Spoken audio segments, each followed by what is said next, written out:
to the ashtray, please. Yeah, absolutely. So, He's wearing in John McCoy, okay, so I'm Marc, and I'm from the Deep Purple fan club, which means that I deal with Rainbow, Whitesnake, Ian Gillan, everybody who has been with Deep Purple. Sure. And this is our magazine, our last copy of it. Sorry. Okay. Last copy, we only have a few pictures, and the rest is all plain printing, so nothing really, nothing really special. But anyway, we're not professional, that's why. We've just turned professional this year. Okay. That's nice. God bless you. Well done. Thank you. Oh, I don't understand. Yeah, that's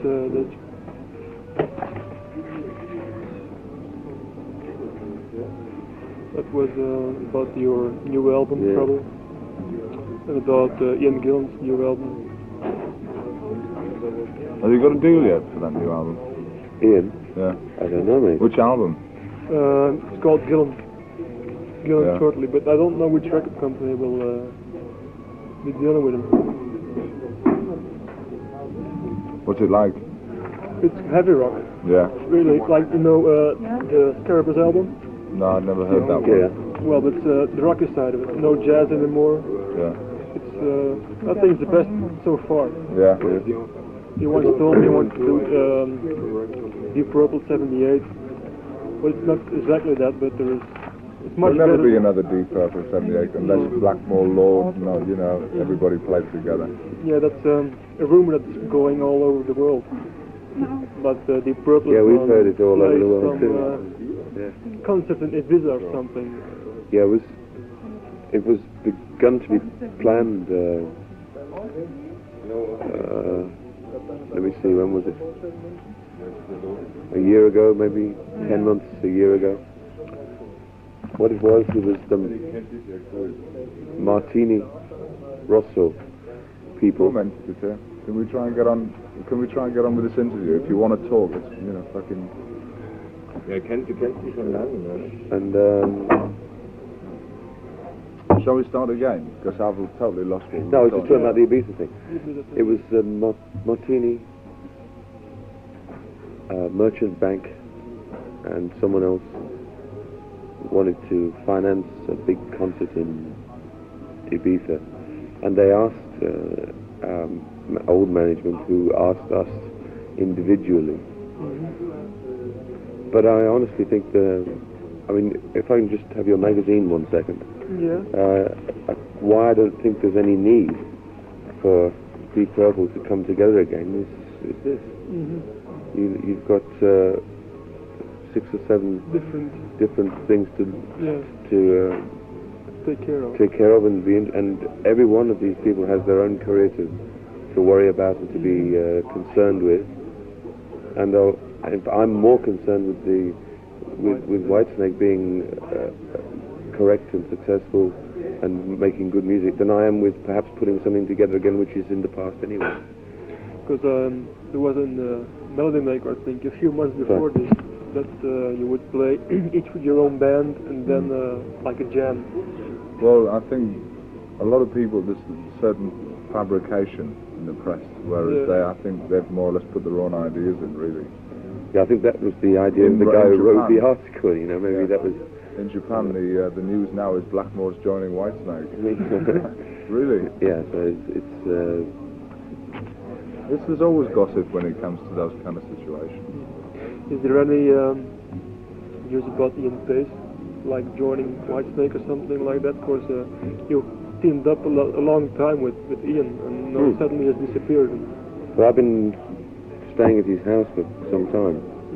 I've bought a house, but it's needed to be repaired, and I've been staying with Ian for some time, and he's basically in the same sort of position that I've been in for some time. But I've solved my position. I've made up my mind what I wanted to do, and I joined David. Ian still is not too sure what he wants to do. He's had a couple of offers. the wings thing was mentioned. Yeah, the only trouble was you would have had to, excuse me, would have waited until next year. Oh. You know, they said we don't want a permanent drummer, we just want someone to play when we go on the road, and that's not really in. I was hoping you'd get the gig with the Who, but they don't really want to have a. Again, they don't want a permanent drummer. You know, just want a guy like a session drummer, which Pacey is much too good for that. There was a couple of American guys phoned him up. The guy who's been playing, he played Jesus Christ in Jesus Christ Superstar on Broadway. Jeff something. Jeff something. Maybe Ozzy knows. He was forming a band. And, sorry if we're not bubbling, by the way. Oh, I'm bubbling. I'm going to bubble in a minute. Are you going to bubble? Yeah. I just have a feeling we're all sort of talking so sweetly and quietly. But it's 9:10. Yeah, right. And he wanted Ian to join that, and Ian didn't want to go and live in New York particularly. But now I understand. One of his very good friends is Carmine Appice. You know, he's playing drums for Rod at the moment. And he was round to dinner the other night, and he made a suggestion to Ian, which Ian is quite interested in, and it involves 2 American musicians and 1 English musician whose names I don't know at the moment. But apparently he's thinking about that. So. Have I got something to do with Carmine in your group? No. No, that's totally separate. Yeah, that's a separate thing. Yeah. It's when the Stewart thing finishes, Carmine's got a year off, and he'll still be involved with Rod, but you know he'll be just doing something to keep playing. You become a father in the meantime? Yeah. Is it a boy or a girl? It's a little girl. Oh my. And she's stunning. She's beautiful. My compliments. What's your name? Her name is Jessica Josephine. So we call her JJ. JJ. Yeah. JJ Cale and JJ Coverdale. Coverdale. The time I was in London, I asked Ozzy, and I said, yeah, well, it's for one of these days, but well, I have to leave. And I didn't. She's just over 5 months, I think. 5 months, yeah. Yeah, I was there in July, so yeah. It's about time. Well, she was 26th of July. Born. Pretty little girl. And then I got married on the 17th of August. It's slightly the wrong way around. Yeah, somehow. The baby was at the wedding, which was fun. Well, there's a thing that happened. Okay, now. I have heard you're in Alkmaar. You've been in Holland. In June, yeah, that was before. Yeah, before I joined. Yeah, before you joined. That was lunacy. Absolute lunacy. And you said in an interview with a friend of mine, Bart Heckelman, he used to do the Dutch for the Holland fan club. Yeah. And you said to him that you did Deep Purple tracks because you didn't have enough albums, not enough tracks of your own. But why don't you do any of your first solo albums? Like Whitesnake itself, the song itself is quite good. It's quite a rocker. The Whitesnake song, yeah. What happened was those 2 solo albums that I made should be listened to really as just a collection of songs and not as a direction of an artist. And a lot of songs at that time I don't feel particularly for now to feature.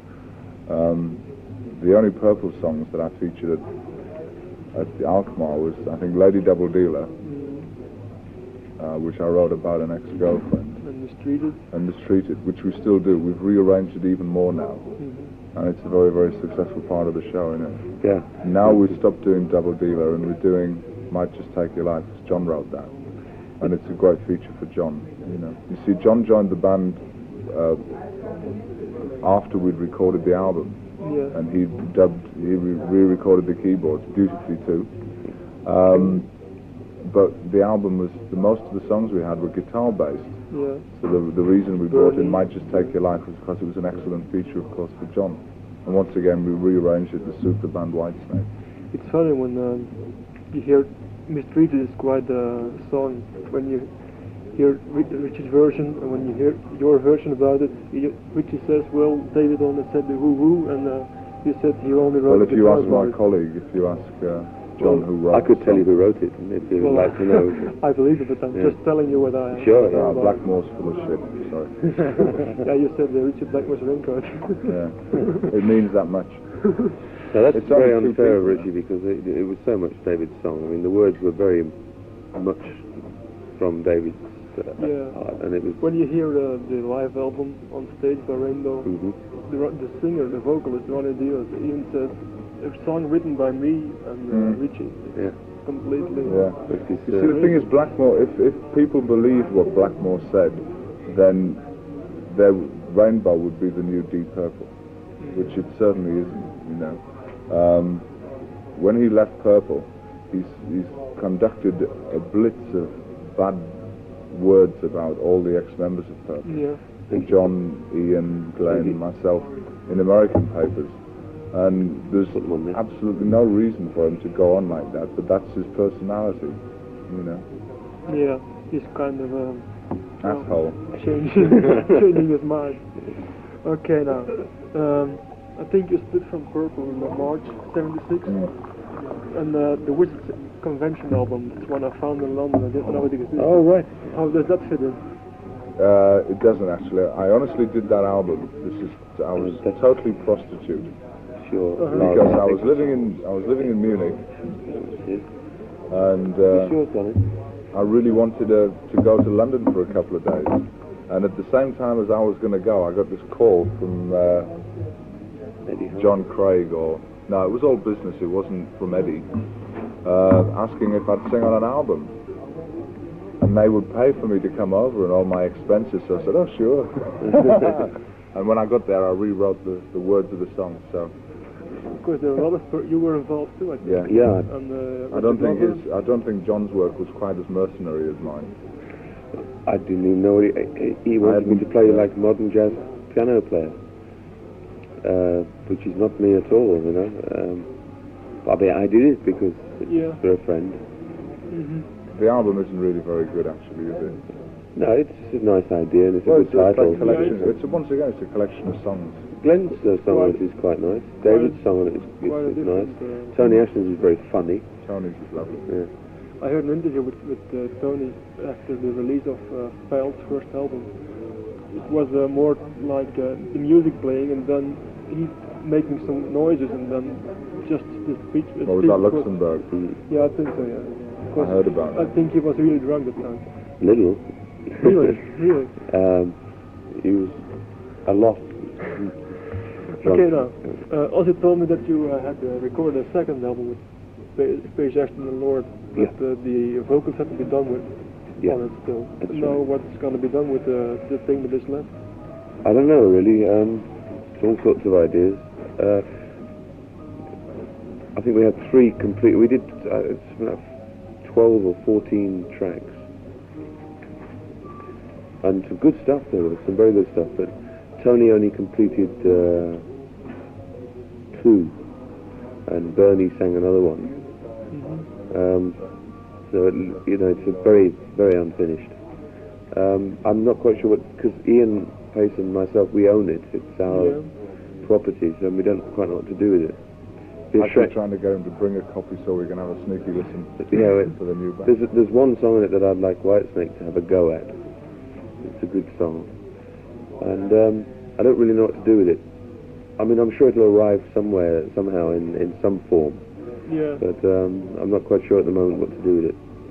It was a great shame that Powell disappeared, because I thought it was a good try, you know. Yeah, the first album it was a little bit getting used to it. Sure, but it was, you know, it was a. You always have to find your feet. Yeah. The idea of the band was quite. I thought it was a very brave. Quite brave, you know. 11-piece rock band is.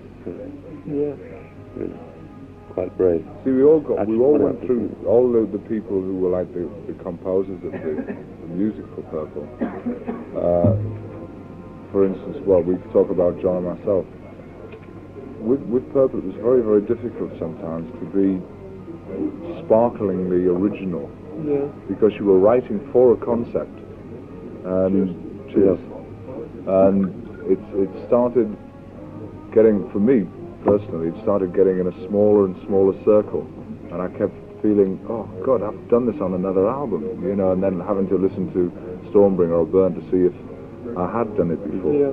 And it was very frustrating artistic, particularly in concert where it was almost impossible to put any melody or subtleties because of the total power, the raw power of Purple was. But that was Purple. And of course when John came, I came out and I did an album of what I think some nice songs, some good songs. I don't listen to it now, but I think some of the songs are well worth revisiting sometime in the future. So, yeah. And I thought that was pretty brave, and certainly John, because it would have been easy for either John or myself, or John and Ian, or whatever, to have gone in and assembled a team of rock musicians and done heavy metal, you know, continued being heavy, really. But I think it was a... Because the name we release. felt was up for grabs. You know? Yeah. We could have continued to use it. Yeah, that's what I was surprised when I heard that. Oh, thank you, that's all. That you joined White Snake, of course. A few months before you joined, I heard that you got an offer from Black Sabbath and Uriah Heep, all the rubbish, and that finally you also got a job from Ian Pace and you to form a new Purple or something. No, form Clap. Okay, sorry. Okay. Sorry, I can't get over it. Coverdale, Lord Ashton Pace would be clapped. You know. Okay. And then you refused, and now suddenly he came in the band, and so I suspected, well, now John is in the band, and maybe in a few months Ian Pace will be in the band too. That's why. I don't know. There's a lot of kids who talked about that. I think I would like Ian Pace in as a drummer, but Ian has his own feelings of how certain things should go. And so have I, and so has John, and I think there would be too much, not dissension, well, like discussion, rather than too much discussion rather than doing rather it, than you know. getting on with it. Right. The guys we have are so fresh and so good, Yeah. you know, and they do what we tell them. There's really, and they work for 50 pennies a week. No, that's a joke, because it's 6 ways, total 6-way split. Everything's equal, even the loss. But it's total democracy. But you know, it's so free. Yeah, but there are people in bands who write and that can contribute, and there are people who can't, who just play. Yeah. And Ian doesn't write, No. but he tries to change, because he's a thinking musician. He tries to change things, and at the moment, really, David and I are perfectly happy with the way the band is, because it's with the duck. You know, he's a lovely drummer, very young. He's got a long way to go yet, but he's excellent young guy. He's you know, really superb drummer. Very, very classy. I think it should stay as it is. Yeah. It would be. See, we got it. You see, this is a few people. Like in England now, the band is doing very well with the media. For a chat, it's unbelievable. Yeah, you know? change, yeah. Absolutely. And the audiences on the tour was wonderful. Like, we had such a fantastic time. It was dynamite. Every gig, you know, 26 gigs was it, and not one donkey gig, you know. And of course now we're starting to move a little. We're getting a few people saying they're interested in being with us, and of course because they're big names, they think there's no problem, because we've got a load of no names really in the band. But that's not the point, because you can see what's happened with Blackmore's Raincoat, you know. Plus also, if we put Ian in the band, always providing, of course, that he wanted to be, then you'd have 3 members of Deep Purple again, and you'd get a conflict of... There'd be much more responsibility, you know, to pay respects to the past rather than look to the future. And you might get... See, we've very, very successfully at the moment glided over the problem of having 2 Purple members in the band in the UK. We only got... I think there was one night, one guy yelled out, "Richie!" One night, one guy. It was surprising. I went... You know, like, and it was right towards the end of the tour. We thought, thought we'd got away from that, you know. It was just one guy. I know, it took me and totally by... a few guys standing around and went, "Shut up!" You know, like, so it was cool. It was all right. And we, as Ian, as David says, we do 2 Purple numbers in the act, and that's fine. And it pays our respects to the band. See, as soon as, like, for instance, when we start writing for the next album, or whenever we start coming up with new songs or whatever, then might just take your life, and Burn will probably go. Mistreated, you know. But Mistreated, there again, it's such an excellent tune for improvising and feeling. Yeah. There's so much space and things there, and it I don't know. And it's, we'll see. It's like David's national anthem, you know. Yeah, I think it was the But first it's song. totally rearranged now. It's retained the blues, whereas Blackmore just did it as a hard rock thing. It's got the blues, but it's got so much more interesting things going on. The time that the LP Burn was released, it was the first song that I really remarked Mistreated. Yeah. Something What about like Sail Away? Did you feel that one at all? So, well, Burn and first of all came Mistreated, and then Burn, and well, the album as a whole is very good. Yeah. I think it's like on the same level as Machine Head. Yeah. I was very pleased. Thank you. I'm glad to hear you say that, because I think so too. And Sail Away, well, all the songs are familiar by now. Yeah. But, see, that was the direction I would have liked to have seen Purple follow, that blues, the kind of thing that we're involved with now, really. I think like R&B, you know. I would like to have seen Deep Purple begin to do what Whitesnake is now doing. Yeah, of course, your voice is more bluesy, I think. It's not such a rock voice. Well, I could do all that screaming shit, you know, but I'd rather... You can't, when you're screaming, it's impossible. I listened to a track the other day, Coming Home, on the Come Taste the Band, and it's non-stop fury vocal. And I thought, because there's a couple of little trills in there, sort of, which makes it a bit more interesting than the straight vocal. But it's almost impossible live to make that kind of vocal interesting. The only worry in your mind is if you've got enough breath to get through it, which is the wrong way to be, I think. You also were planning to do something with the Soldier of Fortune, which I like very much. Yeah. And is that something come out yet? I'd love to do that song again. I think that is one of the most beautiful songs that David ever wrote.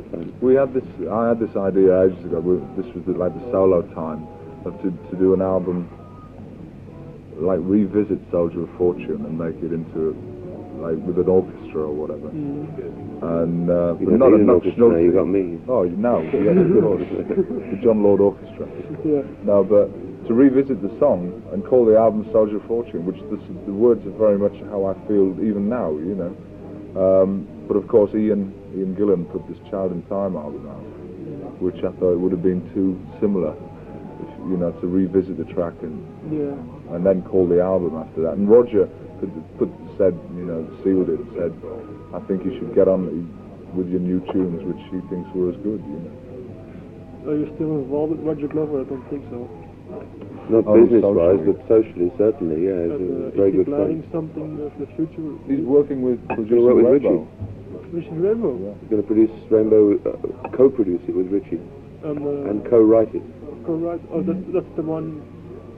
He said, I read in the magazine that he was going to write some new stuff for a new album because he really had no way out, because always the tracks would be the same as the previous album. Well, that's Richie. Unfortunately, Richie will not let anybody else write. Yeah. And of course you're going to get a sameness all the time. Yeah. Like I've spoken to Jimmy Bain and, you know, the boys that have worked within Rainbow. And they said that like Jimmy Bain writes some good songs. He's quite a good songwriter. Tony Carey was a good keyboard player. Who? Tony Carey. He's in Frankfurt now, isn't he? Yeah, it was quite by accident we found that out. I don't know what he's doing. But Jimmy Bain told me that like he'd come to Richie and say, what do you think of this? And he said, I don't even want to listen to it. You know, you play what I tell you, which is his failing, because Rainbow will never be a group. It should just be Richie Blackmore. He should really call it Richie Blackmore's Rainbow. In fact, at this moment in time in New York, from what I hear, that's exactly what it's going to be. So, Cozy Powell and Richie Blackmore, that's all it is. So Roger Glover is the unknown co-writer. That's what the magazine. I believe, yes, he's the unknown co-writer. I believe at one time Roger was even going to join the band. That's what we heard. And then Roger was surprised when I said, congratulations, you know, he got up on the road, and he went, what? He didn't really know. I'm sorry, I'm very tired. I'm really sorry about this. It's very difficult. You're making very good sense. No, it's just, I just feel as if I'm not enthusiastic, and I am, but I just don't feel very well. So, Okay, well, I'm almost through with you. no Then I'm problem. gonna attack him.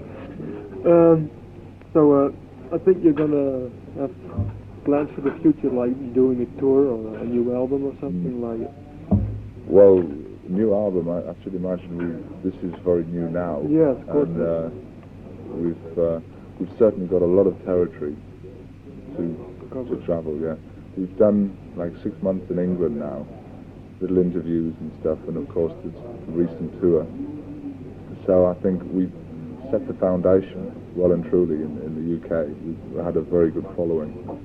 And now it's time for the continent, Japan, America, and Australasia. Yes, of course, I feel that you've forgotten our country. No, it's No, very, not very at all. difficult. What we're trying to do, in actual fact, is to do a European tour.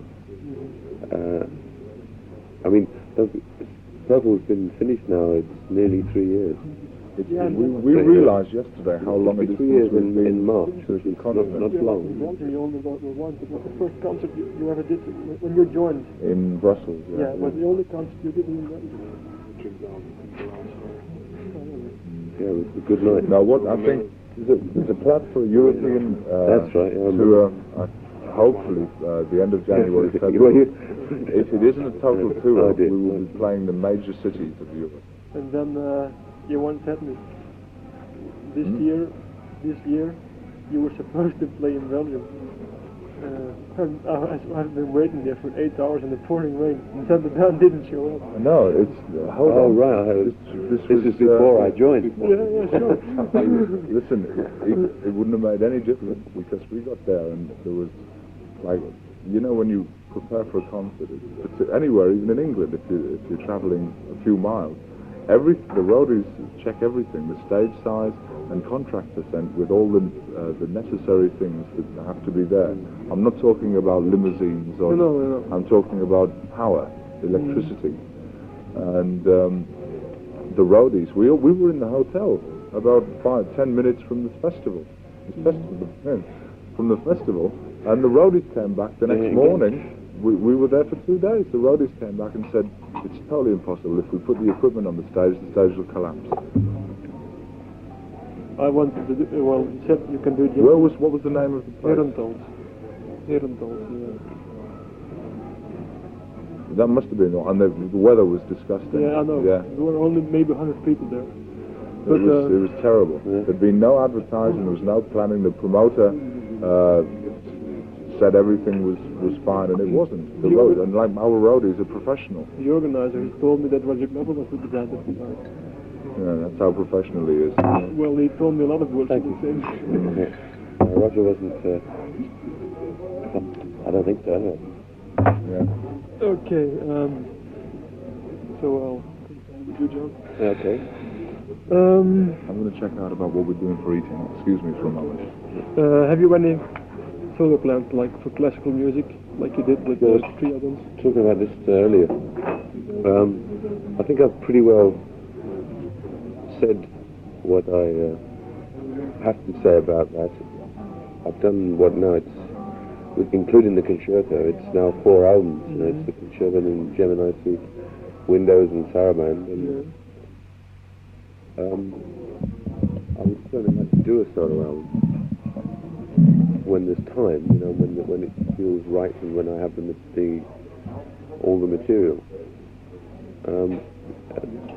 I don't really want to let it interfere, you know, because it anyway was only a hobby, if you like. It was something that I had in my head, you know, and I write it down, and I was very lucky to find someone who'd give me the money to do it, you know. It's very expensive with orchestras. It's frightening. I don't believe how much it costs. But I've got a lot of music that I have written in the 3 years since Purple's been over, and I would like to do a solo album. Yeah, just an instrumental album, you know, like Saraband. Because I thought, for me, Saraband was the most successful. Yeah, I think so. in what it's achieved, and I'm very proud of that one. It was not so hard to listen to that. No, Windows is very hard to listen to, but I only wrote about half of that. I wrote the easier bits, and Herr Schöner wrote the other bits. And I'm not an experimental musician as such. I'm a rock and roll musician, really. I have been for a long time. Okay, and then you were involved for a certain period with the Maggie Bell Mm-hmm. Backing band. Yeah, exactly. That's why I stopped it. Yeah. Because I didn't want to be a backing musician. Yeah, I mean, she asked me to. She said, I want to go back on the road as a band singer. You know, I don't want to be a solo singer with a backing band. So I said, okay, we'll try it. You know, and we had some rehearsals, and it wasn't bad. It was coming on. We looked for guitarists, and we did that one concert at the festival hall in July. Yeah, I asked somebody, it was a tourist information desk in London, and I had seen in Oxford Street that there was a concert like a bell, or I got to see that. And I asked on the information desk, the guy said it was 2 days ago, and they said it was very good, the concert, that's all I know. That was fine, but I found out during the course of the concert that Maggie just wants a backing band. You know, she doesn't want to give any limelight to anybody else. She just wants to be at the front. So you won't be featuring on their next album? No, it was an idea, you know, and a little while after that, I spoke to David again, and I realised that really I wanted to join Whitesnake, and he'd asked me 3 times. You know, I really wanted to, you know, and the Maggie Bell thing. She's a nice lady and a very good singer, but she just wants a backing band. That's all she wants, and I'm not a backing musician. I believe it. Now that trouble, I personally think that you don't hear much of you. Like on the Purple albums, you get a real strong backing sound. And now in Trouble, I think, well, sorry, but I think anybody else could have done it. Except the solo. I don't mean could have done, I mean sound. Yeah. No, Are you going to be more involved with the next absolutely. As David said earlier, I came in after the album was finished. That's what I figured. So I had to overdub the keyboard parts, which is very difficult because you didn't have much place to do it. No. Basically, there was 2 guitarists, and they were doing their thing. We were using a session guy, so it didn't matter that he was. Space, you know. Yeah, it was just. But the next album, we've now worked together as a band. Yeah. I should be involved in the writing as well, I hope, and so obviously there'll be more room for me. But I figured. It was a bit like trying to get through a door. Yeah. It was not the band's fault. No. It was just that, the timing was wrong. I agreed to join after they'd finished the album, which is a shame, but never mind. I'm still very proud of the 2 solos on the album. Nighthawk and Belgian some of the best I've played for a long time. Yeah, that's something I wanted to. What's the title from Belgian? I thought you might ask that. You better ask David then. It's very rude, actually. Yeah, like Whitesnake. Yeah, what happened? We were doing. Remember in the early part of 78. Another lager? You okay? I'm fine, thank you. We did a small club tour of England, and we played one place which is very close to where Mickey Moody and myself are from. And there was a couple of friends of ours came, and Mickey had a bit too much alcohol, and we were on stage playing the show, and everything was great. Everything was lots of fun. Could you leave that there? We have a colleague who's with us. Thank you. And during the concert, Mickey was like talking to chicks, in the audience. And of course, at one time, he was like getting pulled off the stage. So the roadies took him back to his amplifiers and put, do you know what gaffer's tape is? It's always, you see it always in rock and roll bands, road managers' favourite tape. It's the strongest adhesive tape sticky in the world. tape, you know, Sticky to tape, keep and they put it over his boots and on the stage, so he had to stand there. So anyway, after the show was terrific, and we were doing a couple of interviews backstage, and Mickey sort of got changed really quickly and how to pull a chick, right? So he pulled this, he kept walking around and saying, "Hi, I'm Mickey Moody" and stuff, you know. And if the chick was a bit negative, he'd move immediately to another one, totally out of character, not like Mickey. It's not like him at all. You know. And he was just very excited, you know, the adrenaline and everything. Anyway, he found this chick, and he said, "Hello," and she said, "Oh, hello, I'm a gypsy." And he went, "I'm a gypsy too." Anything, he'd say absolutely anything. She said, "Really? You sound like you." She said, "Where are you from?" He said, "Belgium." And she said, for no reason. First thing that came into his mind. Yeah, you know, from Belgium. She said, "You sound like you're from the north," meaning England. Yeah. And he says, "Oh, I am, northern Belgium."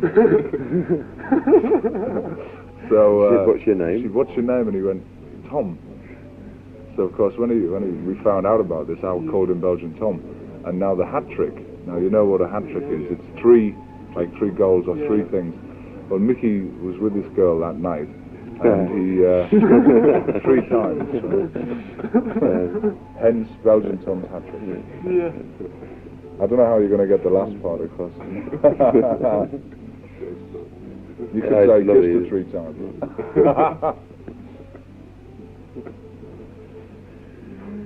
But you certainly enjoyed it, though. Yeah, It's a good title. It's a good title for the track. Lovely track. It's quite happy, you know, and it's 3 solos as well, which is, you know, has a point. No, there's a question that I always keep forgetting to ask. Now I'm starting to think of it. In Child in Time, there's a verse which says, Child in Time, or with the funny lady there, the other track, I don't remember the name. Hard Loving Woman, I think. Hard Loving Man. Yeah, something like that. Yeah. Like Big G. What's the G stand? God, I think. No, Gillian. I think it's a chick called Gillian. Is it? I thought it was God. Of course, then afterwards, you had a song, Ode. Oh no, I know, that's Living Wreck, isn't it? Living Wreck, yeah. Groupie song. Everyone called you, no, it means groupie. That's good. I remember now. Thank you. And then, on Come Taste the Band, there was O2G, and I thought that's maybe... Gershwin. That's George Gershwin. Gershwin. That in the magazine Circus. Yeah. And then maybe I thought those are maybe the same. No. That was... Because when Gillen wrote the words for Living Wreck, the groupie thing was in all the newspapers, you know, it was the big thing at the time, you know, groupies. And every time you did an interview, you'd always get asked, "What about these?" You know, there's only it was usually by the national press, you know, the big, the Daily Mirror, you know. What about the groupies? Are there any for us? You know, sort of. So I think that's what it was. Big. Everyone called you Big G. I think it just meant everyone called you a big groupie. But I think that's what it was. Because the song was about it's a very, very cruel song. It's about the cruelest song I've ever heard, because the girl knew it was about her. And you know, there's a line in you, when he gets her home, you took off your hair and pulled out your teeth, you know, which really happened to Ian. It was one of these girls with brilliant makeup, you know, and in the dark at the club, she looked fantastic, and he got her home and, you know, took her leg off. And so, it's a very cruel song. It's not nice at all. Have you got any news about Glenn Hughes? Glenn, we think he's probably living on the moon. We don't know where he is. We know he's in Los Angeles. I heard that he was doing a second album in Dallas, Texas. That's quite possible. He has lots of very good friends in Texas. I would imagine that's where he would go to get the money to do it. He's been a very silly boy. Oh, you know, he's been a silly boy. I also heard that on one concert he didn't want to play unless he got some more money than the rest of it. Is that true? Yeah, he's done that. But he'd made himself sick, you see, through too much, silly stuff. And he's the type of person he was couldn't take the strain of doing that and working as well. So. Yeah, when I heard his solo album, which was only released in Germany, in England very late on, I think, how can that man possibly have joined Deep Purple? Yeah. When you hear that, it's completed it. But if you'd have heard him when he was with Trapeze when we first saw him, then you'd have known why we took him into Deep Purple. And if you listen to him on Burn, you know why we asked him to join Deep Purple. Because he's absolutely perfect. But then he suddenly decided he wanted to be a black man. And, you know, he just went crazy. All he wanted to play was black music. He wanted to be a combination of Stevie Wonder and Sly Stone and Larry Graham. From the two original members, Nicky Simper and Rod Evans. Yeah. No Rod is a paramedic in Los Angeles. Do you know what a paramedic is? It's a very brave job. I mean, it's a very good social service. He goes out. It's the doctors that go out with the police when they have an emergency, you know, or a shooting or a... Yeah. Yes, he's one of those. He was raising German shepherds for a while, German shepherd dogs, for training them. Then he got married again. He divorced and married again, and the girl he married was a nurse. And he got interested and he became a paramedic. He went to school for it and everything, and that's what he's doing now. So and it's fantastic, you know. Your music involved? And no, he's not singing at all. And Nicky Simper has a greengrocer's shop. Really. Nicky Simper sells potatoes and carrots. And he did a few jobs after. Yeah, Warhorse it has, right? I think he sold Deep Purple too, didn't he? You think he what? He sued Deep Purple. Yes, he did. Silly boy. Yeah. He wanted it. Well, he won, but what he got was less than what he would have got if he hadn't sued us. Oh. Because he wanted some quick money. Easy money. Yeah, so... I mean, how can you sue someone for being fired? Yes. I should do that too. Because we said... Look, the only reason we asked you to leave, Nicky, was because we didn't think you were right for the band. Isn't that another good reason to ask you to leave? So his lawyer said, no, that's wrongful dismissal. Nicky wants £12,000.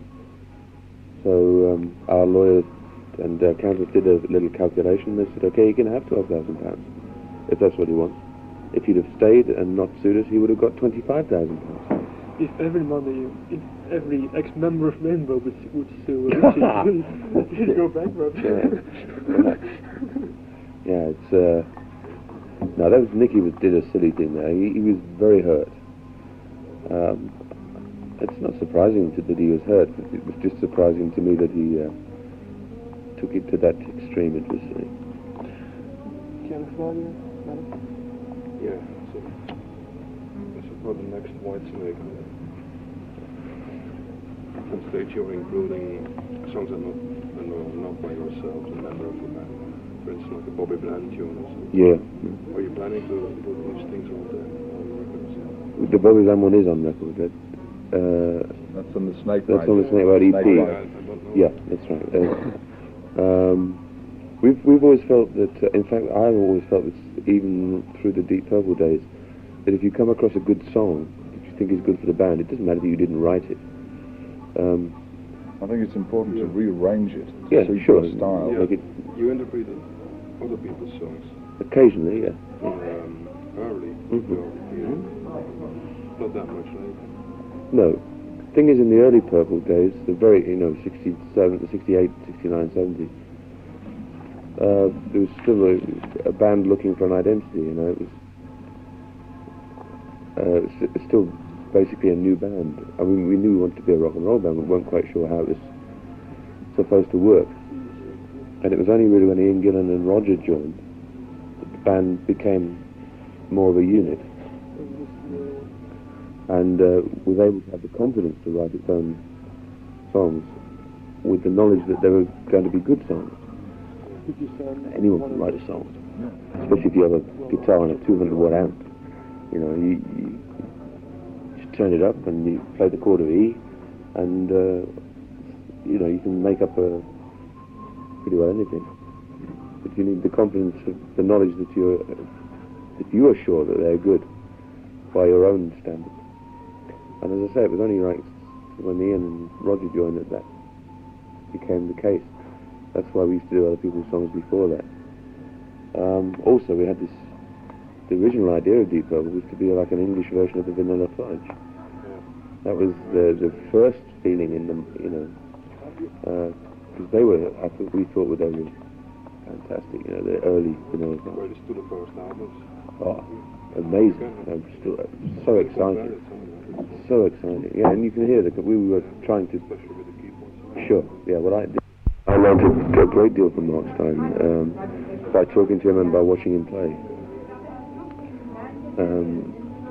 I learned a few tricks, but that's why we used to copy other people's songs. Tricks in playing, but also in arranging. Yeah, we used to... The first made the first album, and then your first two albums, you got help, and we can work it out. Yeah, that's right, yeah. It's the same way. Sure, yeah. I mean, we used to know them very well, and they used to say, long live the arrangement, And, but it really wasn't the way the band had to go at all. It wasn't right. It was just searching, And really it was in Deep Purple in rock that sort of said, this is what the band is going to be about. And but as I say, David and I feel that if we find a good song by somebody else, there's no reason at all not to do it. I mean, it's exciting to do someone else's song and try and find your own way of doing it. I particularly like for Beatles songs, like how we can go without them. No, Day Tripper, yeah. Well, they are good songs. There are lots of good songs. Sure, but they are, they're British musicians playing, who'd written amazing songs, they're, like Help, for example, that came about, funnily enough, in exactly the same way that Whitesnake's version of Day Tripper came about. When we first started rehearsing with Purple, I was just playing the song Help on the keyboards, but I was playing it because you can't play it on the organ the same way it was on the record, that ding, ding, ding, ding, So I was just playing it slowly, and I'm thinking, they're lovely chords, aren't they? Yeah, they're nice. And then Rod Evans started singing it, as a sad, really slow song, and Richie came in and said, that sounds good that way, we should... So I did the arrangement for that, and played it to them, and they said, yeah, that sounds great. And the same way that Whitesnake were jamming at rehearsal, they just got this rhythm going, and David started singing Day Tripper over the top of it, and they all went, it's nice, it works, So it's not sometimes it's not that you actually plan to do it, it's just a nice thing that happens. From the Trouble album, which songs do you play live? On the last tour we played the title track,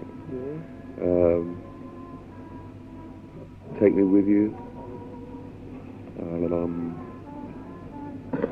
Lie Down. Take me with you. Did you say that? No. Trouble.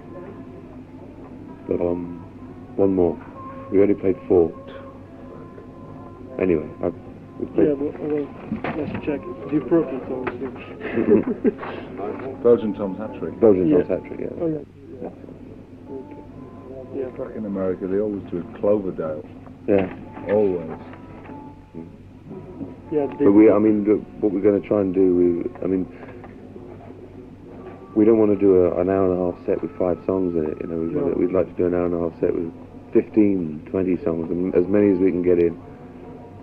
You know, although we've got some good soloists in the band, we don't particularly want it to be, you know, long guitar solos and long organ solos. We're not really interested in that. If the solo is coming in, we want it to be part of the song and feel...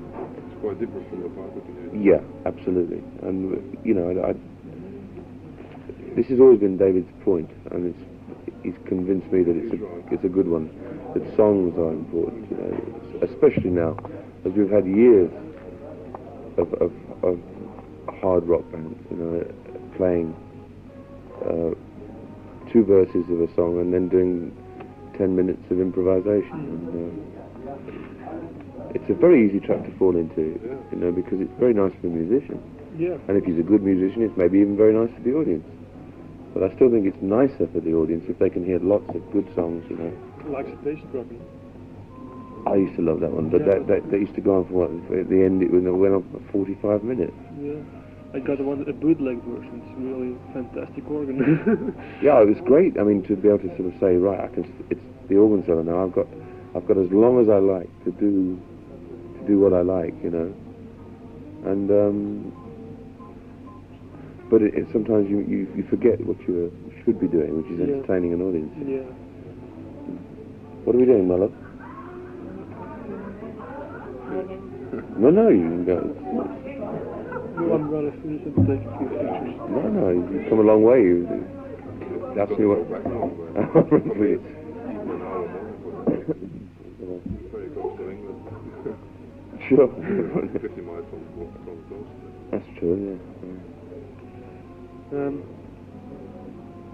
I think you were, David, asked at Belgian to play this year. And negotiations jumped off. Do you know why? I haven't got... all that is left up to my manager and our manager or whatever. That kind of... The only thing we're responsible for is the music and the performance. Okay, I'll ask him.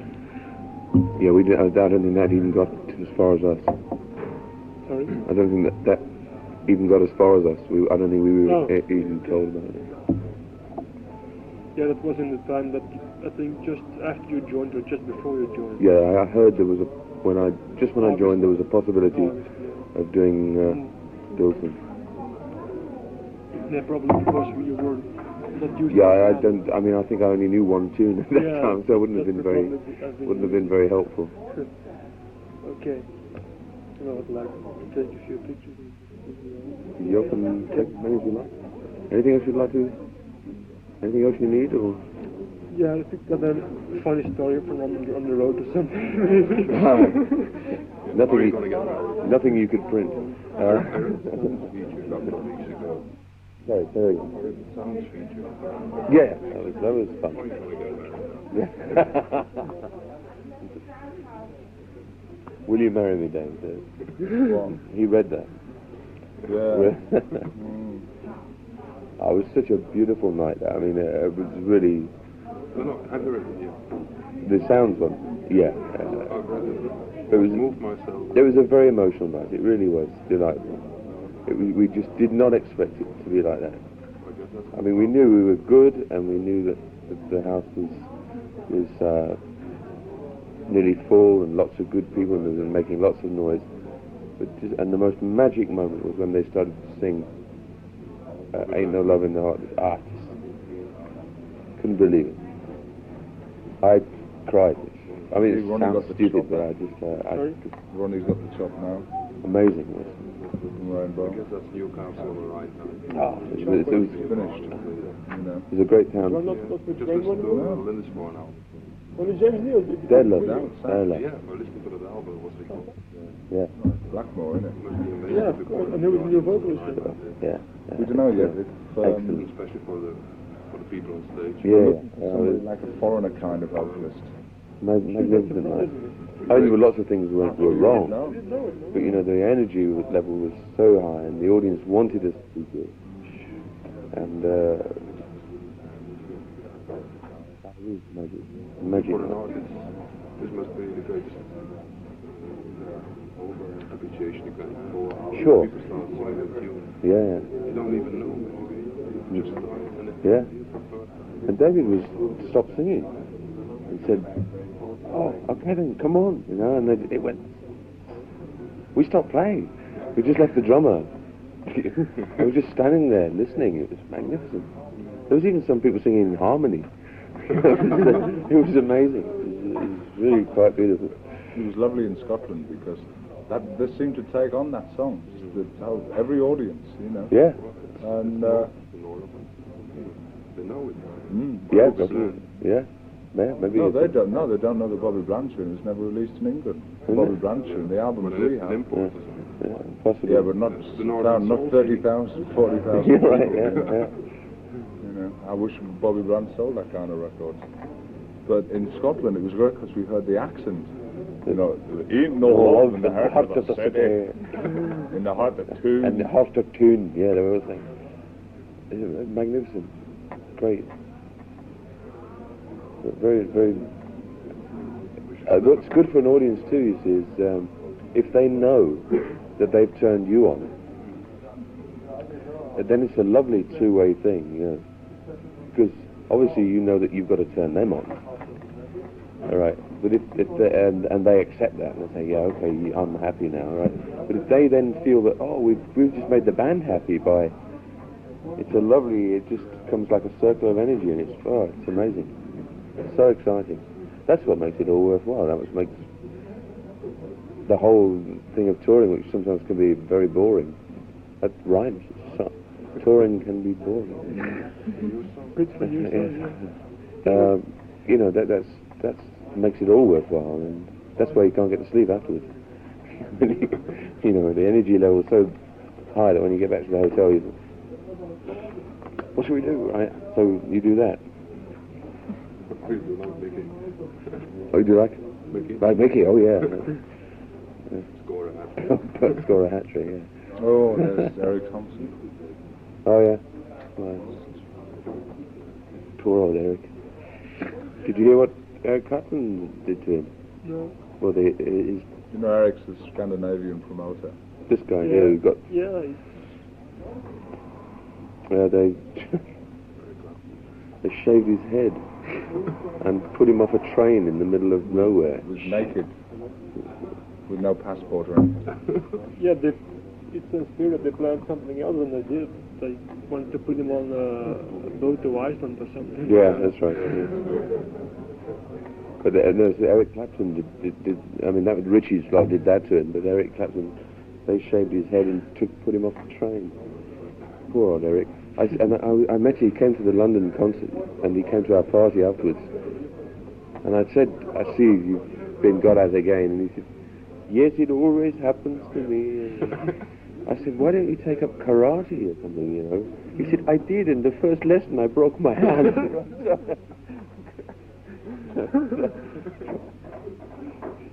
So sorry. Everybody always picks on Eric. I mean,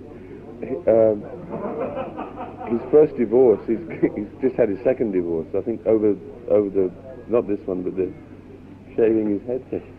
His first divorce was a direct result of Deep Purple. And we were in a town in Denmark called Aarhus, and we went to this discotheque which was on 3 floors, and on the top floor it was a strip thing, and there was this girl sort of doing her thing, you know, and she got half naked, and then she starts coming around trying to get people onto the stage, you know. And we're all going, go on, Eric, go on, you know, get... So he's going, no. So we pushed him out, and she said, come on, you know, and she undressed him, and she put him in a bath, and, you know, she had a bath of water, and she washed him and everything. And he taken his clothes off and left his clothes on the side of the stage with all the tour money in. You know, that we'd done 5 concerts and he'd got all the money. And it was just sitting on the side of the stage. But that didn't go. But halfway through, he's on the stage, sitting in this bathtub, stark naked, with this naked woman bathing him, and his wife walked in.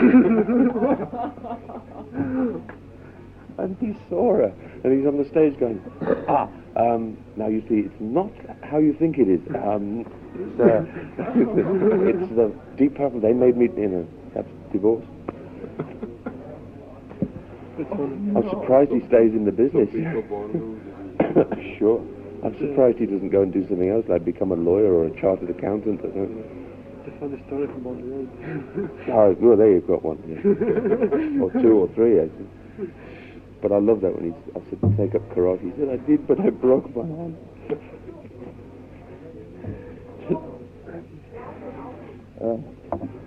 Poor old Eric. He's a good promoter, too. You know? Do you know him? He's a good promoter. Good man. He's very generous to the bands, you know. And he won't let you buy drinks or pay for meal. He always, well, he makes good money, sure, but he gives you a good deal. He really looks after you. I don't know why they do it to him. Where should I make the pictures, here or somewhere else? Wherever you like.